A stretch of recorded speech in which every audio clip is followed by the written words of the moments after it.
गरुड़ पुराण में मनुष्य के जन्म और मृत्यु के रहस्य के बारे में बताया गया है। गरुड़ पुराण में बताया गया है कि मृत्यु ही काल यानी कि समय है, और जब मृत्यु का समय निकट आता है तो जीवात्मा से प्राण और देह का वियोग हो जाता है।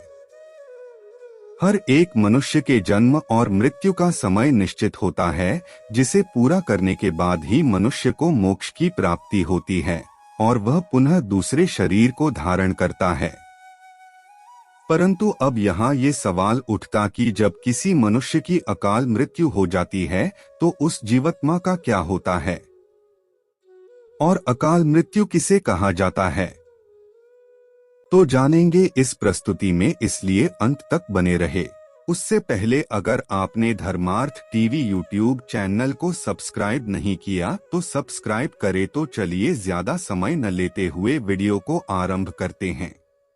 गरुड़ पुराण में बताया गया है कि मनुष्य के जीवन का 7 चक्र निश्चित है, और यदि कोई मनुष्य इस चक्र को पूरा नहीं करता है, अर्थात जो अकाल मृत्यु को प्राप्त हो जाता है, उसे मृत्यु के बाद भी कई प्रकार के कष्ट भोगने पड़ते हैं। परंतु सबसे पहले ये जानना आवश्यक है कि अकाल मृत्यु क्या होता है, अर्थात किस तरह की मृत्यु को गरुड़ पुराण में अकाल मृत्यु की श्रेणी में रखा गया है। गरुड़ पुराण के सिंहावलोकन अध्याय में बताया गया है कि यदि कोई प्राणी भूख से पीड़ित होकर मर जाता है, या हिंसक प्राणी द्वारा मारा जाता है, या फिर गले में फांसी का फंदा लगाने से जिसकी मृत्यु हो जाती है, अथवा जो विष तथा अग्नि आदि से मृत्यु को प्राप्त हो जाता है, अथवा जिसकी मृत्यु जल में डूबने से हो जाती है, या जो सर्प के काटने मर जाता है, या जिसकी दुर्घटना या रोग के कारण मृत्यु हो जाती है, वह अकाल मृत्यु को प्राप्त होता है। लेकिन दोस्तों, गरुड़ पुराण में आत्महत्या को सबसे निंदनीय और घृणित अकाल मृत्यु बताया गया है। इतना ही नहीं, भगवान विष्णु ने आत्महत्या को परमात्मा के अपमान करने के समान अपराध बताया है। साथ ही गरुड़ पुराण में विष्णु ने बताया है कि जिस मनुष्य अथवा प्राणी की मृत्यु प्राकृतिक होती है, वह 3, 10, 13 अथवा 40 दिन के अंदर दूसरा शरीर धारण कर लेती है, किंतु जो व्यक्ति आत्महत्या जैसा घृणित अपराध करता है, उस प्राणी की जीवात्मा पृथ्वी लोक पर तब तक भटकती रहती है जब तक वह प्रकृति के द्वारा निर्धारित अपने जीवन चक्र को पूरा नहीं कर लेता। ऐसी जीवात्मा को ना तो स्वर्गलोक की प्राप्ति होती है और ना ही नरकलोक की। जीवात्मा की इस अवस्था को अगति कहा जाता है। इसलिए गरुड़ पुराण में बताया गया है कि आत्महत्या करने वाली आत्मा अकाल मृत्यु को प्राप्त होने वाले सभी आत्माओं में सबसे कष्टदायी अवस्था में पहुंच जाता है, और अकाल मृत्यु को प्राप्त करने वाली आत्मा अपनी तमाम इच्छाओं यानी भूख, प्यास, संभोग, सुख, राग, क्रोध, दोष, लोभ, वासना आदि की पूर्ति के लिए अंधकार में तब तक भटकता रहता है जब तक कि उसका परमात्मा द्वारा निर्धारित जीवन चक्र पूरा नहीं हो जाता। परंतु अब यहाँ ये सवाल उठता है कि किसी भी प्राणी की अकाल मृत्यु क्यों होती है। तो दोस्तों, मैं आपको बता दूं कि इसका भी वर्णन गरुड़ पुराण में किया गया है, जिसके अनुसार जब विधाता द्वारा निश्चित की गई मृत्यु प्राणी के पास आती है तो शीघ्र ही उसे लेकर मृत्युलोक से चली जाती है।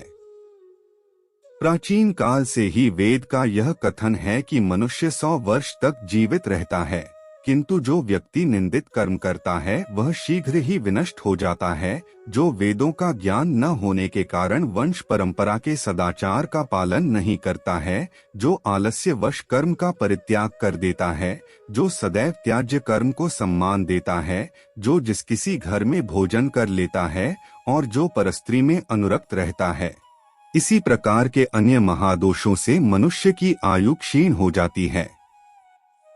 श्रद्धाहीन, अपवित्र, नास्तिक, मंगल का परित्याग करने वाले, परद्रोही, असत्यवादी ब्राह्मण की मृत्यु अकाल में ही यमलोक ले जाती है। प्रजा की रक्षा न करने वाला, धर्माचरण से हीन, क्रूर, व्यसनी, मूर्ख, वेदानुशासन से पृथक और प्रजापीड़क क्षत्रिय यम का शासन प्राप्त होता है। ऐसे दोषी ब्राह्मण एवं क्षत्रिय मृत्यु के वशीभूत हो जाते हैं और यमयातना को प्राप्त करते हैं। जो अपने कर्मों का परित्याग तथा जितने मुख्य आचरण हैं, उनका परित्याग करता है और दूसरे के कर्म में निरत रहता है, वह निश्चित ही अकाल मृत्यु को प्राप्त करता है।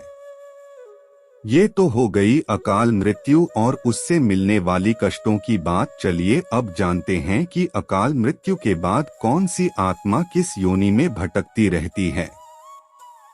गरुड़ पुराण में बताया गया है कि जो पुरुष अकाल मृत्यु को प्राप्त करता है तो वह भूत, प्रेत, पिशाच, कुष्मांडा, ब्रह्मराक्षस, बेताल या क्षेत्रपाल योनि में भटकता रहता है। जबकि कोई स्त्री अकाल मृत्यु को प्राप्त होती है तो वह भी इसी तरह की योनि में भटकती रहती है, लेकिन उसे अलग अलग नामों से जाना जाता है।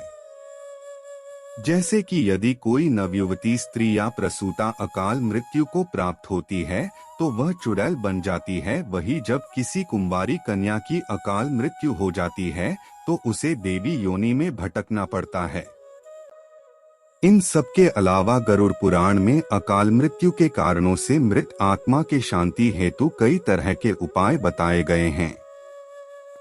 गरुड़ पुराण में बताया गया है कि अकाल मृत्यु को प्राप्त करने वाले आत्मा हेतु उनके परिवार जनों को नदी या तालाब में तर्पण करना चाहिए। साथ ही मृत आत्मा की इच्छा की पूर्ति के लिए पिंडदान अथवा सत्कर्म जैसे दान पुण्य अथवा गीता का पाठ करवाना चाहिए। ये कार्य कम से कम 3 वर्षों तक चलते रहने चाहिए। साथ ही वर्षी आने पर भूखे ब्राह्मणों, बालकों को भोजन भी कराना चाहिए ताकि मृत आत्मा को जल्द से जल्द मुक्ति मिल सके। वैसे दुर्घटना, रोग या अन्य किसी भी प्रकार की अकाल मृत्यु को रोकना तो हम इंसानों के वश में तो नहीं, लेकिन आत्महत्या को हम रोक सकते हैं। जब भी आपके मन में आत्महत्या करने का ख्याल आए तो उससे पहले उससे जुड़े परिणाम को अवश्य जान ले, क्योंकि अक्सर लोग यही सोचकर आत्महत्या जैसा कदम उठाते हैं कि उन्हें सभी कष्टों से मुक्ति मिल जाएगी, लेकिन अज्ञानता के कारण वो ये नहीं जानते हैं कि मृत्यु के बाद उन्हें वर्तमान में हो रहे कष्टों से ज्यादा ही कष्ट भोगना पड़ेगा।